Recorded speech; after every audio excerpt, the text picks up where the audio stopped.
give me a little more time. It doesn't want to connect, so. Okay, no problem.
Seems that Facebook doesn't allow us to go live again today. So plan B, we do the recording and I will publish the recording afterwards. But They won't let you go live? no. Okay. For some it says that it cannot connect for some reason. I think that's a problem with Zoom and Facebook.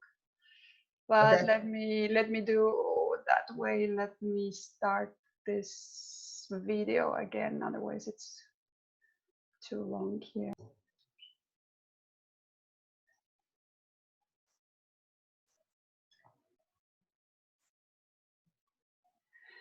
Thank you for taking this moment to breathe and listen to what can change your life forever. My name is Ragnar Sinikas, and I'm the founder of Starpreneur TV, How to Dominate the Decade talk show, World Women Conference and Awards, the creator of Coral Desk, the coach of the Changemakers, and co-author of the Dominate the Decade book. My mission is to empower through education. And thank you very much for joining us today.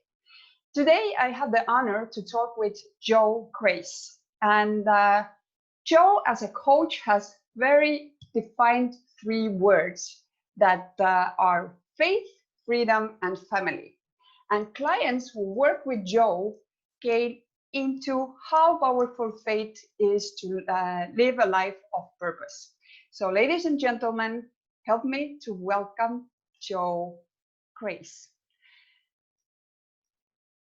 Joe, tell us your story.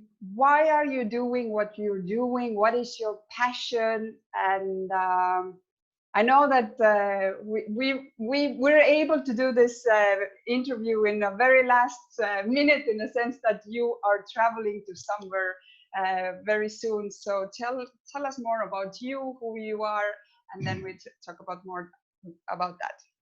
Sure. So my name is Joe Grace, and I am also a co-author of the book Dominate the Decade. That's how Ragni and I met. And we also met through our John Maxwell team coach, trainer, speaker connection. And through that, we met Tuan and April, who run M21 Empowerment. And we were in a 90-day challenge to become the author for the first time. And that's really what prompted me to be a part of this little Dominate the Decade movement that we've started, because I've told myself for years I was going to write a book. And I've been an Army chaplain for 12 years, and I was first deployed after only 4 months of becoming a chaplain. So I went to chaplain school at the Army and have a bachelor's degree and a seminary degree. I went and did a year of clinical pastoral education, which helped me process why I wanted to minister and not minister out of meeting my own needs, but to put other people first, to listen to where they're from and not try to impose my theology or my frame of reference onto what they needed at the time. But it was a long process for me to become an Army chaplain. I've been an Army chaplain almost 12 years, but it took me just about that same amount of time to actually become an Army chaplain. Because you see, I was denied in an area for many times that I wanted to dominate. I was turned down 3 times to become an Army chaplain. So it took 4 attempts for me to become an Army chaplain. And after I did become a chaplain, I was deployed with a unit to Iraq after only 4 months. And so I've been telling myself for 10 years I was going to write a book about my experiences. And like most people, we put it on our 5-year plan, then it becomes a 10-year plan, then it never happens. And so through meeting Tuan and through our John Maxwell connection, I saw this, and this was like, this is my passion, is to write. I've been writing all my life. I write as a minister. I've been writing poetry most of my adult life. My father is a lifelong poet. And but getting a book writing was something I was passionate about, because I wanted to share my chaplain experience and how God has worked in my life with other people. You know, I still stay in contact with people I've served with in the Army, especially those I've deployed with, even though it's been 12 years now since we came home. I still stay in contact with those people, those soldiers, my battle buddies, all this time passed. And I want to have that connection with you, because I have a passion to serve other people. In the John Maxwell team, we say we seek to add value to other people. So I want to serve you. I want to empower you to be battle ready. So regardless if you're in the military or not, we all face a battle, or we face a journey, we face a destiny we have to face, because I believe we're all created with a unique purpose by God that only we can fulfill. And part of that, the way we accomplish that, is through faith and prayer. I like to call myself, we all are mindset and leadership coaches in some form or fashion, but I like to say I'm a faith mindset, because especially with all that's going on with coronavirus around the world now, it's made us all, some people say we're in the same boat, we're in this together, and people disagree. But one thing is for sure, you are either operating from a foundation of faith or a foundation of fear. And I want to encourage you to have a foundation of faith. And through this broadcast, I want to encourage you to come on a journey with me, to go with grace and to grow with grace. So kind of funny thing, when Ragni put the invitation to the show, she put a race for your grace. I just thought that was funny, because it's actually the other way around. There's grace for your race, because you don't have to run to get grace. God's grace is available for you. It's unmerited favor is what God's grace is. But that was just funny, because it's another take on, and it emphasizes that grace is so important in our lives. You know, grace has always been a part of my life, but it took me to experience it in a meaningful way, to go through hard times. And I struggled for a lot of my life. I grew up an angry person and comparing myself to others, even though I was raised in the church. I had a great family. You know, every family has its dysfunctions. We won't go into that, but I had a great family, a great mother and father, and a great sister, and had that support. But I was programmed with stuff I wasn't aware of until halfway through my life. And through that year of clinical pastoral education, which is working in a hospital as a pastor. If you're not familiar with that, it basically distills your faith through the environment of the hospital and working with patients. That was really insightful for me because during that time, I went through a painful divorce. My kids were all in junior high and high school at the time. And so I was without my family, going through the process of losing my children and going through a divorce and who to blame for that. And it helped me to really process where I was at and where God had me. Because at the time, I felt a calling to Army chaplaincy when I was married. And when I went through the divorce, I figured, well, I screwed that up. That's the end of that hope and dream to become an Army chaplain. Now I'm divorced, man, and my children live in a different state and my life is a mess. But, and most of this, I have to just say without going into detail, was my own doing. I went through a lot of hard times. Some of it was not my choice. Most of it was my choices, but God intervened and redeemed my life because I tried to wreck my life, but God redeemed it through lots of different experiences, mostly God's intervention, putting great people in my life. Like I say in my my little course on our Dominate the Decade is that you have to have a mentor. It's like one of my favorite movies is Gone in 60 Seconds, and there's a car thief mentoring the young car thief, and he says, "You need a mentor." No, he says, you need a role model. So that's why I said my course title is You Need a Mentor, and that's what I hope to be for you. I've had mentors in my life from the very start, from before I became a chaplain, just friends in my church, other men that loved God that were older than me and farther down the road to encourage me to get past my anger, to Army chaplains that trained me when I was in chaplain school, to break through from the comparison trap I found myself. And I always believed that I knew I was called by God and felt confident I could do the job. But at other times when I would be discouraged or allow the enemy to discourage me, I would believe that or compare myself to others and see how other people were being successful and said, I need to be like that. And I hadn't really fully tapped into the peace to know that God created me the way I am. And that really helped me to become an Army chaplain and to be successful at it and to dominate an area I'd been denied. Now, part of that denial too was because I lacked discipline. Some of that denial was because I couldn't lose weight, and the Army expects you to be able to do PT and be in decent shape. So I didn't have the discipline to do that, so I got sent home several times. But once I became a chaplain, God continued to put mentors in my life that helped me to shape myself and build my character and learn the skills I needed to be a chaplain, but at the same time encouraged me to be who I was. And I thank God for that, because without that, I don't think that I would be successful. I think anytime you find success in your life, you have to look around and find that somebody else was there with you, either behind you, beside you, carrying you. And you know, the real thing is Jesus is carrying you. The whole footprints in the sand idea that if you only see one set of footprints, because Jesus was carrying you during that difficult time.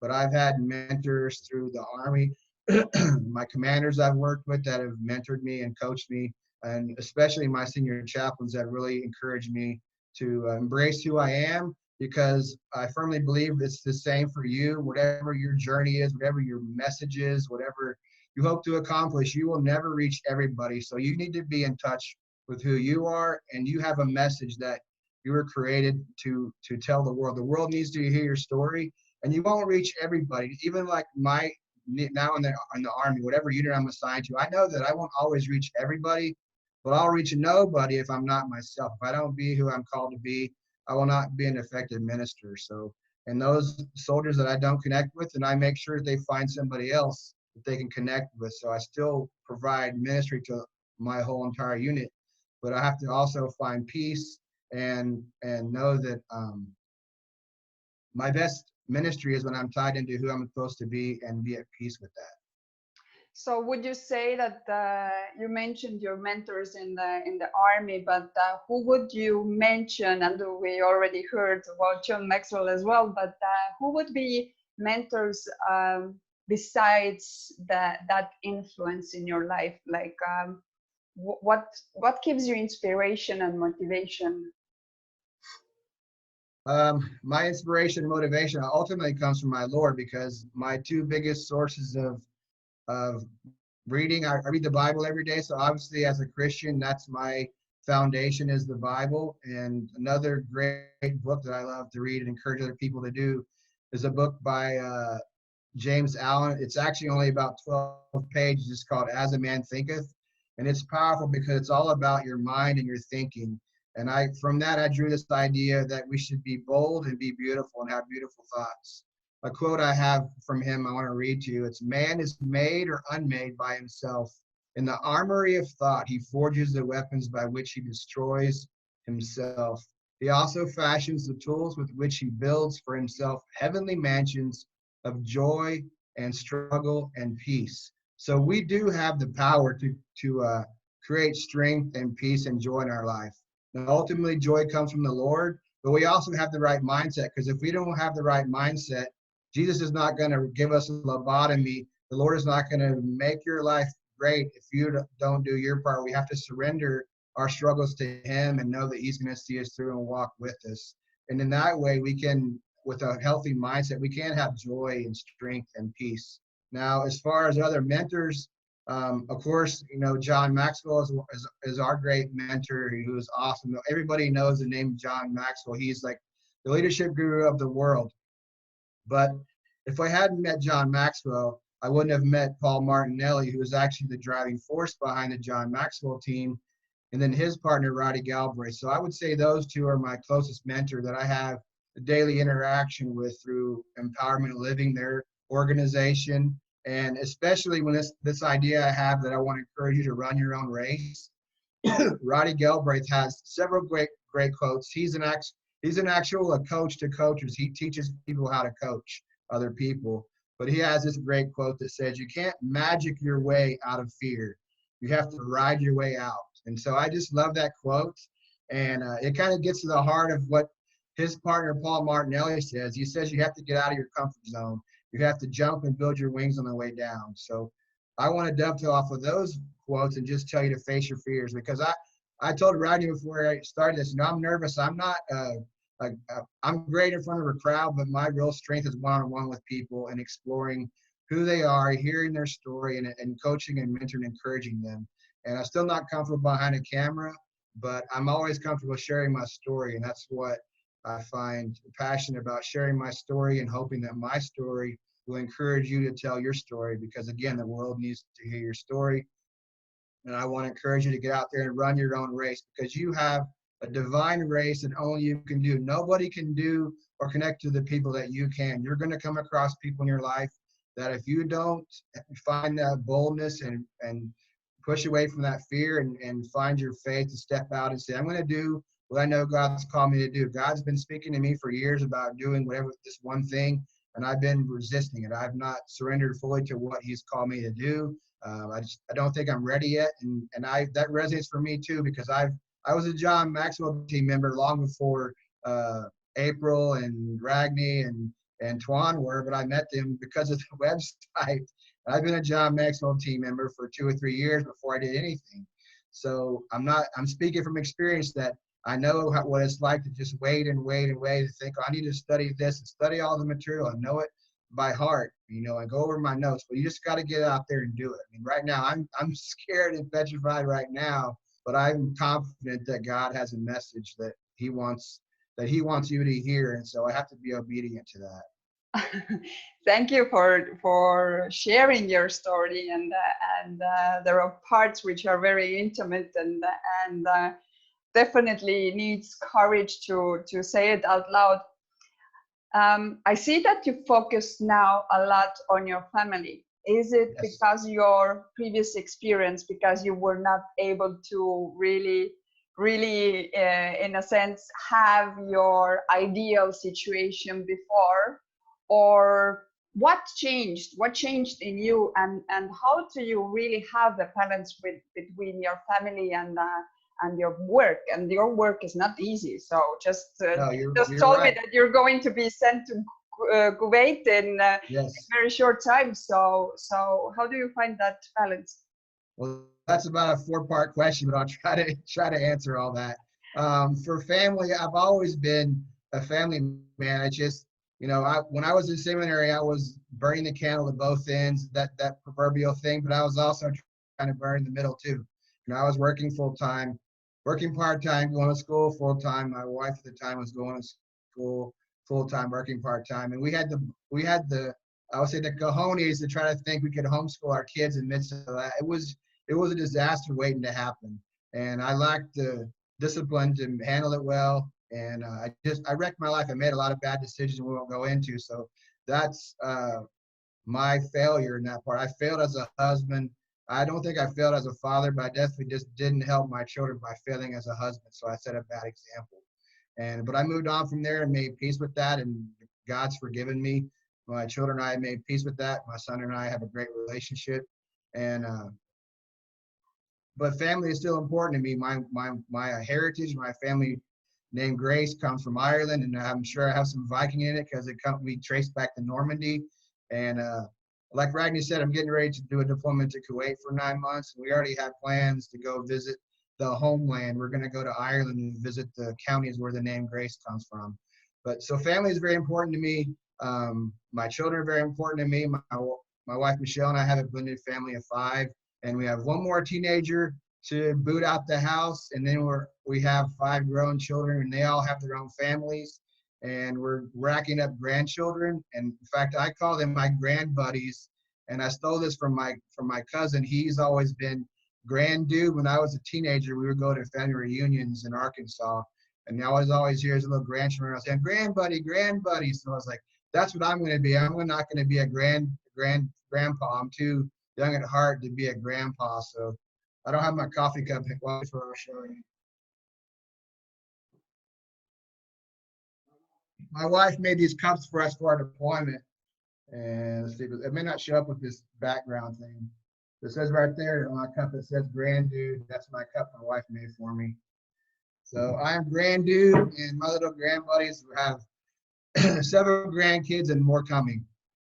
And so that's an important part of my life. In fact, one of my goals while I'm gone is to have my Harley at home, have a sidecar put on it so I can drive my grandkids around in it. So, and and then about the balance of work and home life, that is a very important topic about having balance in your life. And for me as a minister, I call it having a Sabbath, because most of the times when I'm in the chaplain mode, I'm working on Sundays. And so I try to create that balance where I take off time during the week to refresh my batteries. Sometimes that might be an entire day. Sometimes that might be only half a day. But regardless of what your experience is or your background or your career or what your calling is, you have to create harmony in your life and balance where you have time to refresh and evaluate. And that's one of the letters of Go with Grace is to, I have an acronym, Go with Grace. There's a letter for each word grace. And part of it is to evaluate your efforts. That's what the E is for. And we have to have time to evaluate our efforts.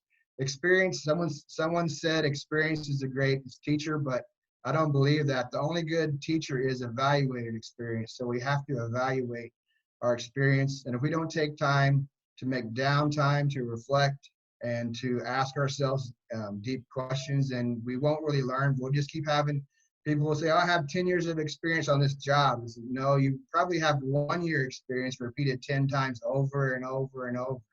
So we have to evaluate our experiences.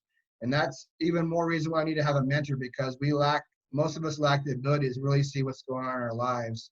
If we don't take the time to sit down with someone that we have a connection with to ask us difficult questions, because sometimes we just need to be asked difficult, honest questions, hard questions, and wrestle with what's going on in our life and how we can learn from it. How do you prepare yourself and how do you prepare your family when you go, for example, now you're going to Kuwait? I would say that especially mentally to be prepared for it, what do you do?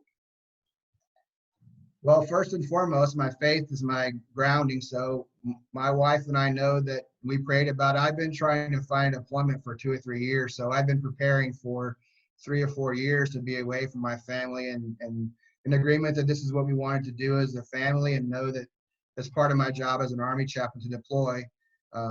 like I said, it's been 12 years since I deployed the last time. And for me, that was way too long. I was wanting to deploy a long time ago. And this came up, but I've been preparing for it and praying about it and just having a strategy to how to keep in touch. Because a lot of times when families are separated for the military, or you work overseas, or you're away for a long time, if you're not intentional about staying connected, it's easy to grow apart because you're away and you have a life that you're living here apart from the other person, whether it's a deployment or you're away from your family for work or whatever the case may be, or a tragedy, you have to be across the country to take care of your elderly parent. Well, you can't have the same experiences because you're not in the same space, but you have to be intentional about sharing what's going on a regular basis. So I like to say, instead of just surviving a situation, you can learn to thrive through it by staying connected. So even just yesterday when I got back to the room, so my wife has an iPhone, I have an Android, so we can't FaceTime. Like, we're figuring what we're gonna do. Well, with all this quarantine stuff, we're supposed to be home longer. They originally told us, well, you're not gonna ship on your ship date. You're gonna stay at home and shelter in place till this quarantine is over. Well, then we had 3 days notice. Like, nope, you're gonna stick to your plan and go. So then we had like 3 days to pack and get ready to go. So we originally were thinking we had more time together, and then we didn't. So I was gonna get a new phone so we could FaceTime, and that never happened. So thank God for Zoom, and we did our first Zoom with my wife. So I got to see everybody, got to see the dogs, and my grandson was there, so I got to see my grandbuddy. And he kept kissing the screen, so I kept messing up because he would try to kiss the screen. So that's one of the ways. You just have to find creative ways to stay connected. I think a lot of people during this crisis have been put in a situations that they really need to think of what is their legacy that they are going to leave behind. And one part of it, which even me having it as a part of Mastermind, I had my groups writing 3 letters, one to themselves, who I am and what is my purpose. The other one to the family, the day that I'm gone. And 3 is sort of, if you haven't had the time to make a will, you do that. Do you have those? I don't have all those. I do have a will, but that's a great idea. I'm going to steal that from you and use it. That's awesome. I could definitely see that applying to the military context. That's great. Because we never know, and that's the thing. We always think that we have the time, and yet with this crisis, and especially it's a health crisis, we have seen that from one day to another we can just lose people besides us. Obviously, the risk is the same that you sit in the car and you never come back. But that's the thing, when we don't take really the time to reflect on our lives. So whoever is listening, for you as well, take time, sit down. First, do the discovery within yourself, who I am and what is my purpose. And Joe is talking today about the purpose, no? And purposeful life. The second is, we never know when today we're fine, maybe tomorrow morning we're not going to wake up. So there's something that could ease, and also the words that we might not say out loud, and maybe we don't repeat them too often. So have those letters ready. And as for the third letter, this has been actually the hardest to write, because nobody really wants to think about it, and everybody wants to live forever. So I even had 2 people which were saying that I mentally, like, I can't write them because it's too, like, all the instructions and I said, can you imagine if you leave and you leave everything as it is? They have no clue. What do you want? How do you want? All of that. So you are making, besides them grieving, you are making them also to put up with all of that, which you could just take the time, sit down and write it down.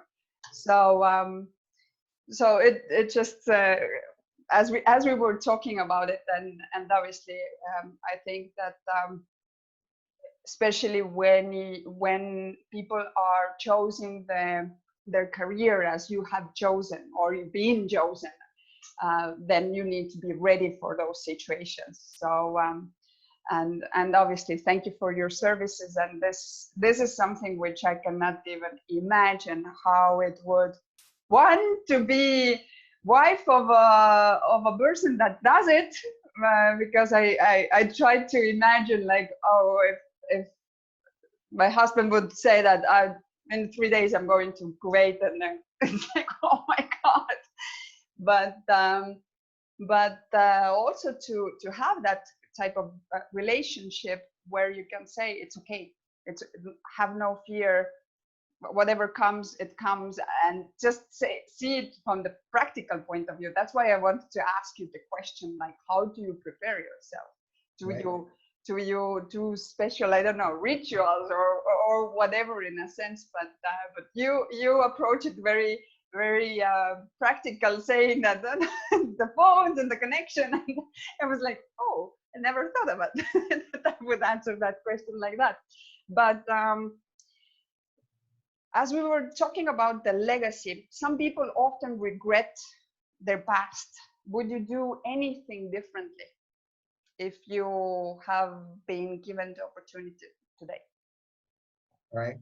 I'll address that question. I want to dovetail off of what you said too, because that is some really great stuff, and I'm going to go back and record those when we are done, because I think of, I'm an extrovert, and so I'm about action and doing stuff. So I think about what I can do to be connected. But for those of you out there that are introverts, that this may not speak to you, because we're created, each of us have different personalities, and some of us are extroverts, some of us are introverts. So I can really see how if you're an introvert, writing those letters would be really cathartic. I mean, regardless if you're an extrovert or an introvert, writing those 3 letters that Radney's talking about can be so powerful, because it's cathartic, and it's good to think about those things before it's too late.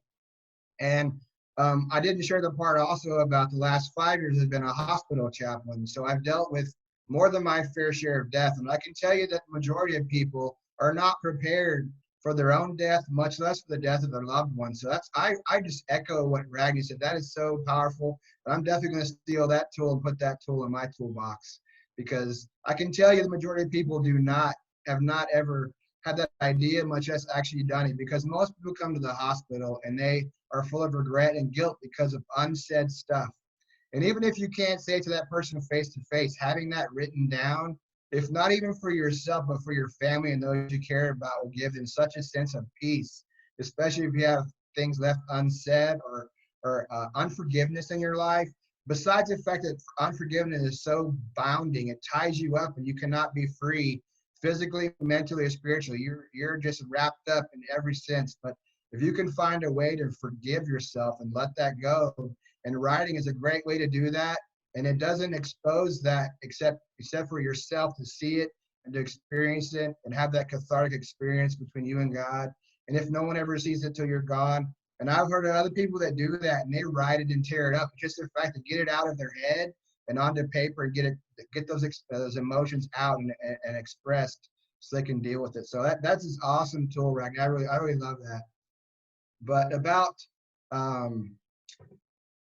if you would change your past, that was the question. If you could go back and change something, would you go back and change something, right? That's your question? Yeah. Well, I asked that question because a lot of people are full of regret when they look back at their life and they think, man, I really screwed up, or God could not use me with my past. But you know what? The more ugly your past is, the more God can use you, because God is in the business of redeeming your life. I mean, my name is Grace, and what better person? I mean, I was not a perfect person. I screwed up, and I really screwed up my life. I didn't go into all the details, and I won't spare you. And I really screwed up in a really big way. But God still used me in a powerful way. And he still does, and he will still continue to do that, not because of who I am, but that's because of who God is. And he has the same love and passion for you and purpose for your life. So when people look back at their life and feel regret and guilt and think, man, I could never be used by that, or I could never do what this person does. First of all, I go back to my thing about the comparison trap. you'll never be set free or fully embrace who you're meant to be when you're comparing yourself to others. And that's really my message today, is not to do that, because I've done that. I did that for most of my adult life, and it got me nowhere and almost prevented me from fulfilling my purpose. So you have to know that all your past is your past, but it doesn't determine your future. God can redeem your life and set you on a new path and use your past experiences to bless other people and to encourage other people.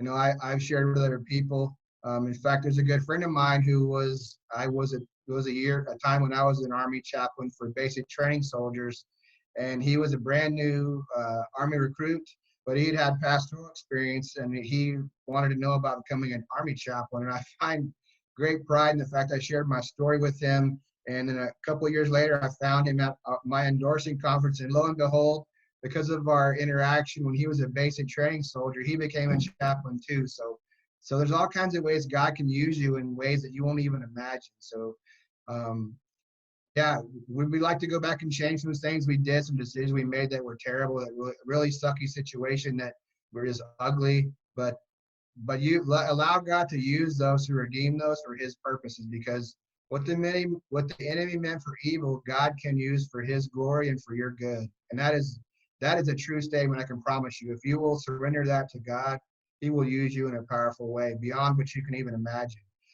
Even my time in the Army, I've gotten great evaluations as people come up and say, Chaplain Grace, you did this or that, and it really made an impact in my life. And like, sometimes it blows me away, but that's God. It's not really my skill. It's just more my availability. If you make yourself available to God and surrender your life to him, he will use you in a powerful way and blow your socks off.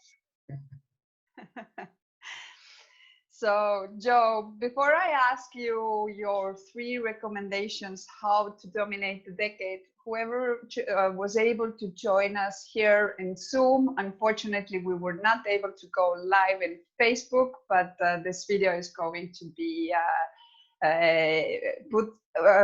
uploaded as soon as we finish. So if you are looking at the recording as well, please leave your questions. Me and Joe are going to take care of them. We will answer them. And until Joe is going to answer how to dominate the decade, please leave your questions here in the chat area. Thank you. So Joe, your 3 recommendations how to dominate the decade.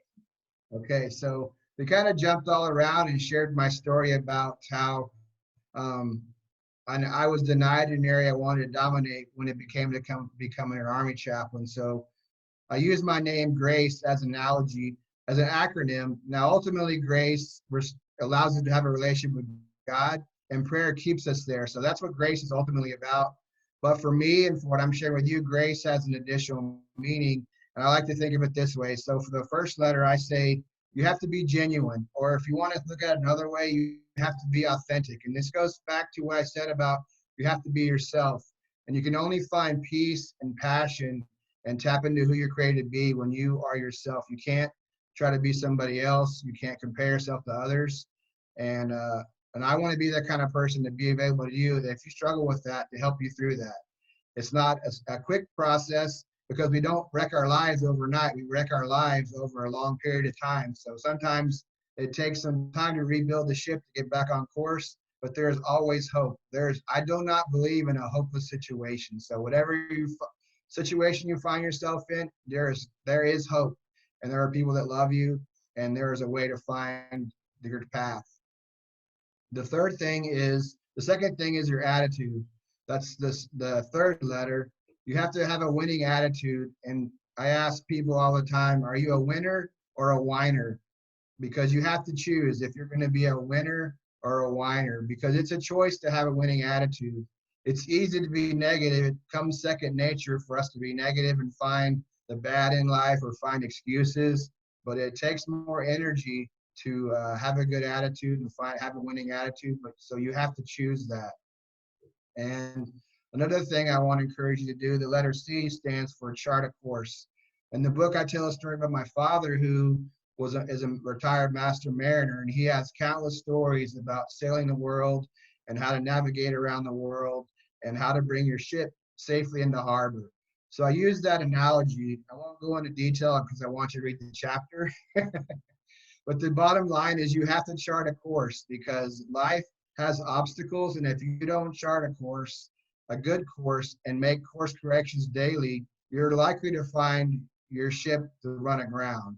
And most, like what I learned from my father, every good sailor makes course corrections throughout the journey. You don't just set a course from A to B and go in a straight line, because on a navigational chart, when you're sailing a ship, the shortest distance between 2 points is not a straight line in the ocean, because the map is not really flat. It's flat so that we can see it, but it's a Mercator projection, which means it's a spherical map laid out flat, so you can't navigate on a straight line. You have to make constant course corrections and make course corrections to stay on the right path. So that's why I use that analogy to encourage you to make daily corrections and to evaluate your life and see where you're at, where you want to be, and make those daily course corrections. Because again, in the military, we have a saying that you have to plan, but realize that as soon as you step off on step one of your mission, that no plan survives first contact. So you have to be ready to be flexible and make corrections to stay on the path that God has for you. Amen. So we have Amen is right. we have 4 questions. Who is your inspiration every day? Well, my ultimate inspiration is Jesus. And the Bible is my inspiration. My faith is my inspiration, the people I serve with. Like right now, I'm on a team of 5, so we have only been together about 6 months, so we're getting to know each other, but we kind of lift each other up because we come together. We all have our individual strengths and weaknesses, but together we form a great, strong team. And it's just interesting, we discovered recently that I'm the only extrovert and everyone else in the group is the introvert. So it's forcing me to grow, which is a good thing. But my ultimate source of encouragement and strength is the Lord Jesus. My family is a source of strength, and my patriotism. That goes back to my part about freedom. My 3 core values are faith, family, and freedom in lots of different ways. But part of that freedom is my patriotism to serve my country. The Army chaplain motto is Pro Deo et Patria. That means that we serve God and we serve our country. So I'm prior service enlisted. I was in the Army before I became a chaplain. So I've always knew I wanted to serve in the military. So that's kind of about what grounds me is my faith, my family, and my sense of freedom and liberty. And I serve in the military also to ensure that the rest of America remains free, and my children and my grandchildren live in a free country with their liberty protected.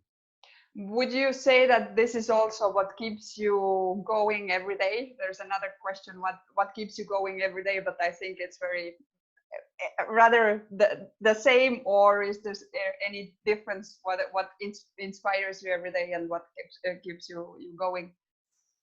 Yeah, I would say that's the same thing is my faith, my family. I have a desire to, I turned 51 this year, so the older I get, the harder it is to stay in shape. So I try to find motivation and passion to go through each day to stay in shape and do what I got to do to lose weight and to stay in shape, because my grandmother passed away last year and she lived to be 102 years old. So I was like, well, she can live to be 102. I can live for 90. I've been telling people my goal is live to be 100, but you got to make 90 before you can make 100. So right now I'm focusing on 90. And my goal is to be a 75-year-old dude riding a 75-year-old Harley, and to be able to see my grandkids all grown and have to start their own family. So I got to take care of myself and live healthy spiritually, physically, and mentally so I can be a part of their lives, because I want to impart all the stuff that I've learned and mistakes that I made and learned from into my grandchildren, because I want my grandsons and grandchildren to live a blessed life and a life of passion and purpose. And what is the milestone in that you are most proud of in your personal and your professional life? That's easy. My deployment to Iraq in 2007 and 8, because I know it was God, because like I said, I was only a chaplain for 4 months when I got deployed with this unit. And as I said before, I was a enlisted soldier before I became a chaplain. So I served in the military as a combat engineer. So, and on top of that, God is so good to work the details out of our life that he deployed me with an engineer unit so I could relate to the soldiers. And here's the icing on the cake, how God cares about the little details in our life. So the very first thing we did as a unit, and I was a reserve Army chaplain, and I had never even been to my Army Reserve duty. I literally, my first duty was with this unit when we were deployed. And the first thing we did was go to Fort McCoy for our leaders mob, where I was to meet with all the other people that are already in the unit that knew each other, because I didn't belong to this battalion. All the other people did. I was a cross level because they didn't have a chaplain. And the first group of 12 or 15 people I meet was what a guy I served with at Fort Hood, Texas, 15 years before, when we were enlisted soldiers together. He was a senior NCO and I was a brand new chaplain. So I was like, if I ever doubted that God has a plan, it's like, I'll never doubt you again, God. So that deployment with them was awesome. It was a great tour when we were away from our families, but I can say without a doubt that I had an impact. If I don't accomplish anything else the rest of my life, I have a great sense of pride, the privilege that I was able to do that. And most importantly, we came home with everybody we went over there with. And when we got done with our tour, we gave in the tour awards, and I remember shaking everyone's hand after they got their award.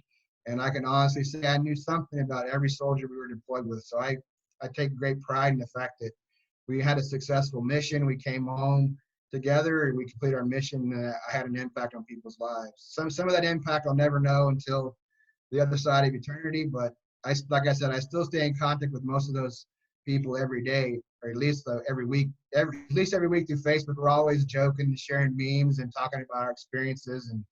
And I didn't get a chance to share some of the details in the Facebook invitation. Said I'm working on a book. So this chapter writing for our Dominate the Decade book was the impetus for me to start finally working on the book for our deployment. So while I'm deployed to Kuwait, I'm also going to be starting the book about my time in Iraq. And so it's going to be some lessons that I learned, but also about the story of the other guys I was deployed with, the other soldiers, my comrades, and our stories, and how God has touched our lives and where our lives have led since that time. Beautiful. And the last question is, how do you turn yourself positive when things are not going right in your life? How do I stay positive? Talking to my wife and exercising and running and doing something physical to get that energy. Because like I said, I'm an extrovert, so I have energy, and if I don't burn my energy off, it's easier for me to be frustrated and lose my temper. Even now, sometimes if I have to be mindful of letting stuff build up. So I have to figure out a way to deal with frustrating situations. And for me, that's exercise. So I do P90X, I run, I work out, and talk to my wife a lot. So communication and prayer. And one of the things too I'm going to be doing through my private Facebook group is I did it when I was at the hospital. I did a weekly hour of power. So it's a prayer time and praise report time weekly. So I'm going to start doing that in my private Facebook group. And I want to invite you guys to be a part of that too. So prayer is definitely those things where I ask for God. When I become weak, when I'm weak, he is my strength. So that's definitely my main source of strength is God and his word, his promises that assure me that no matter what I go through, that he is with me, that I'm not alone, and that he will turn anything the enemy means for evil in my life to his glory and for my good. Beautiful. Thank you, everybody who joined us. Thank you for all the questions. Joe, if someone wants, you just invited to this group, and if someone wants to contact you or send you some questions or ask for your advice, how they can contact you? They can contact me by my email, which is chappygrace@gmail.com. I'll spell it phonetically like we do in the military. I'll spell out the letters.